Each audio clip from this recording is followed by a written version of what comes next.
Hello and welcome to another video where we talk about OCs. Hello. That's Ursula and I am Bones. And today we're talking about another OC from my book, The Books of Avo, title In Progress. And this is our third video. You can check the link above for a playlist of all the other videos, all the other two of them, or possibly more if you're from the future. Anyways, Books of Avo is basically a fantasy story set in the 1920s. It's Aragon meets... Sorry, I have to kick my cat. It's Aragon meets The Great Gatsby, but it's really heckin' gay. Hell yeah. It's like Aragon, but if Aragon and Saphira were lesbians and in love. Sorry, I gotta hold my cat, apparently. Yeah. Lear's here. Do you have anything to say, Lear? He wants to cuddle me before I go. Can't cuddle him anymore. So today we're talking about my absolute favorite character in the whole wide world, Luul Whiteheart. I talk about him a lot on stream, and I don't know what to say about him, honestly. I'll talk about the original Luul because, as you guys might have known if you've watched more of these, I've been working on this story since I was 12. Luul was not around since I was 12, though. Luul came around when I was like a teenager, working on my like third iteration of this story, back when it was basically Lord of the Rings and apparently everything. Like, I was looking through it today, looking back through my original draft of it, and it's super Lord of the Ringsy. Everyone's got horses. I kept being like, who's this character? And it would be a freaking horse. So I don't know where Luul comes from at all. Like, I'll be honest. Like, I have no clue what sort of thought slime I had. Oh my god, Lyra's coming back. But I don't know where the frick Luul came from. I tried to look through it and see like where the thoughts came along to create them, but I have no idea. He's basically what's the opposite of self-insert? Where you want to smooch them, like the self-insert smooches him. Like, that's what Luul's basis is I'm in love with him. So if this was like... And the main character in the original draft dates him, but that is very different from now. So it's like if you were writing... It's like if you were writing a cheesy romance. Yeah. And he's like the Edward Cullen. Totally. Like, that's what he should be, but he's also a villain, so he doesn't fill the trope quite well. Like, original Luul is basically that. He was like a ladies' man. Like, every time there's like was a female character, he was really cringe, and like Brock, where he's just like, hello, lovely lady. Now he's not so much like that. But that's like what I was getting from my reread of it. He's always had a scar on his face. I think it used to be more nasty. None of this actually happens in the new draft because Luul's changed so much. But like in the original draft, apparently he cut that into his face. Oh my god, why? Because, okay, in the original drafts of Avo, there was like these magical kind of tattoo things. Think Mortal Instruments style. Oh, hell yeah. Yeah, where they could be used to like control you and stuff. Oh my god. Yeah, and he got one and he cut it out. That's hardcore. Yeah, because he was imprisoned and he didn't really have another choice. And yeah, so that's what he did. And like I opened up the draft and that's like the introduction to Luul that I've got was like he cut his own face to his, and he escapes like prison, and then he just is a dork for the rest of it.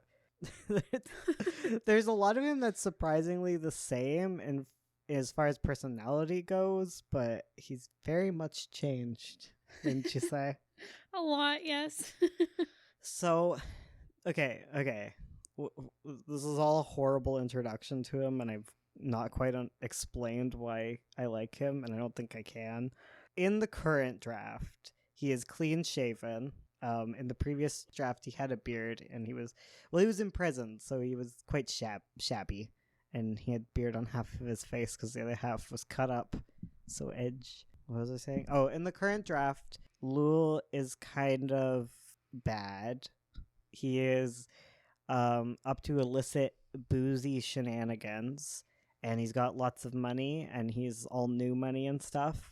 He's got that energy, and he has a big mansion that he lives in with his exiled servants, Eris and Truant, that we have talked about. He is confusing. He's up to something. Aaron can feel it, but doesn't have any idea what he's up to. I don't want to get too much into spoilers with it, so I won't. But the basic kind of motivation for Luul is he's kind of depressed currently because his girlfriend recently died. And he's very sad about that, but he's just gonna drink away his sorrows and have a good heckin' party time instead of worrying about how sad that makes him. And he's just hanging out with his friends, and they're just having a good old grief party. And by grief party, I mean, let's not grief. Let's not talk about this. Let's just drink and forget. And that's kind of Luul's prerogative right now. And he's also got some things to do with some of his on the side business that might be troublesome, might be evil. I'm not saying he's a villain, but he's definitely a villain, and he's up to trouble. And yeah, too bad Aaron's too stupid to figure it out. You have anything to say about Luul? He's characterized as being like very charming and very suave. Yes. And extremely handsome. Yeah. It's funny because I was reading the first draft of Avo, and he's characterized as very ugly. Huh. Yeah. I think he cleans up after. I think everyone's like, ew. Because he's like just come out of like a prison sentence. Right. Sitting with rats and stuff and cutting up his face. But yeah, he cleans up good. Anyways, yeah, he's very handsome. He's handsome. He's charming. He's a dangerous bootlegger. Yeah. Rum runner. I don't know if he's a rum runner because he's like up in the upper echelons. True. Yeah. But he's up got to gangster energy. He does. He's up to bad business. So I guess you could talk about like designing him. So designing Luul, he's another one of those characters where I have an idea of what he looks like. There's actually some very detailed descriptions of him in the current draft. Yeah. Where he's like blonde hair, blue eyes. I guess I always imagined him just like conventionally handsome fella. Yeah. Handsome white guy. Yeah. Yeah. So Luul, he also obviously has the scar on his face, and I imagined him very beefy, I guess. He like, you. Yeah, he can lift you. He's like a handsome guy. He's like that hero from all those billionaire novels. Billionaires. The billionaire romance novels. Goodness, I think he's still like forever like just he's the one we all fall in love with. He's like a bad boy, and you want to change him. Yes. But not his muscles. So this can stay.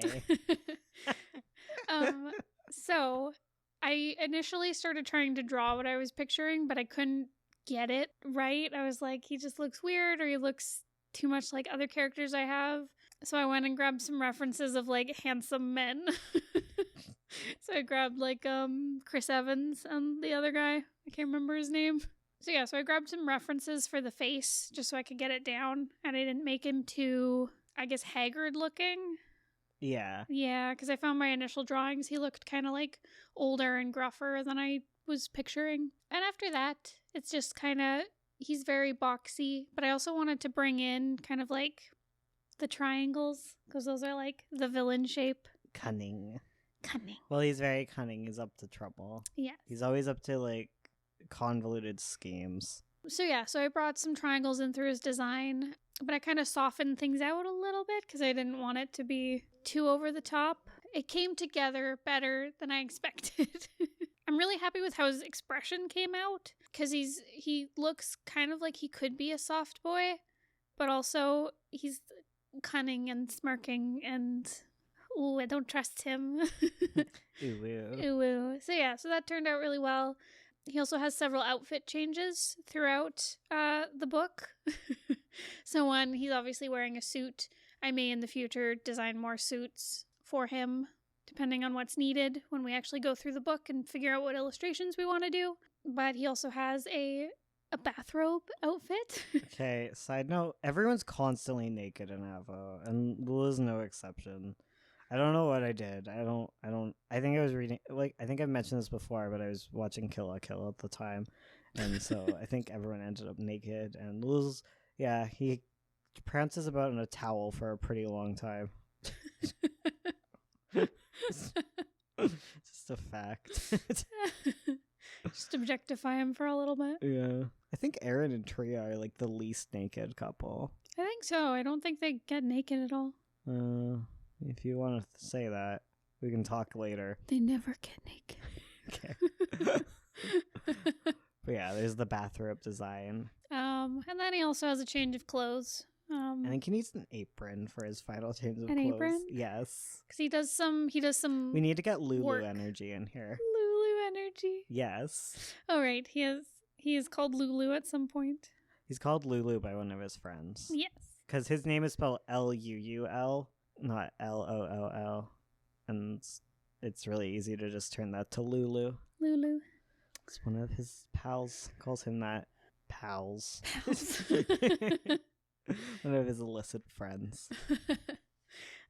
So his final outfit needs some work, where it's kind of like workman type look.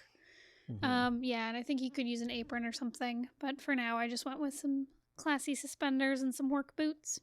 Very good. Yep. Yeah. Yeah. I don't know what else to say about Lul other than that I love him, and I don't want to just go over the top with how much I love him. This is way more subdued gushing than I thought it would be. I can't, like, my brain is in other places right now, but like I also don't want to embarrass myself with how much I like this character, and half of it is just because he's just a hot guy I thought of in my brain. Just... Oh my goodness. Oh my goodness. It's so real. And used to be a knight. Aw. Yeah. So handsome. Handsome knight. Now he's a handsome bootlegger. He drinks a lot. Did I mention that? Yeah, I did. He drinks and has... I just want to change him. He drinks I and can has... do it. He drinks and has sexcapades. That's him. I'm asexual, so I just want to have him hold my hands. Aww. But like, so sweet. I just want to go to the park with him Aww. and talk to him about his feelings. Share a milkshake. Yeah. I don't want to share one, but Just chat at a diner. we can both have a milkshake. And Yeah. I can talk to him and apologize for all the terrible things that I did to him. Like, listen, I didn't mean to kill your girlfriend. It just gives you motivation. That's not good. I don't think he'd like me. I don't think so. Why don't you ever call me? He's my son. Like, I don't want to do anything weird with him. I just want him to like call me and maybe visit me on Mother's Day. Is that too much to ask? And maybe Father's Day too. It's hard being a single parent. I don't know how to end this. Here, I'll end it. If you really want Bones to love you, draw him Luul. You now have a reference here. Yeah, it's true. If you want to be Bones' friend, draw his son. It's Luul and Sarah. Those are my two. Yes. It's just like the bad ones. Just like the bad ones that are hard to deal with. Yeah. All right. I'll see you guys next time. Alrighty. Goodbye.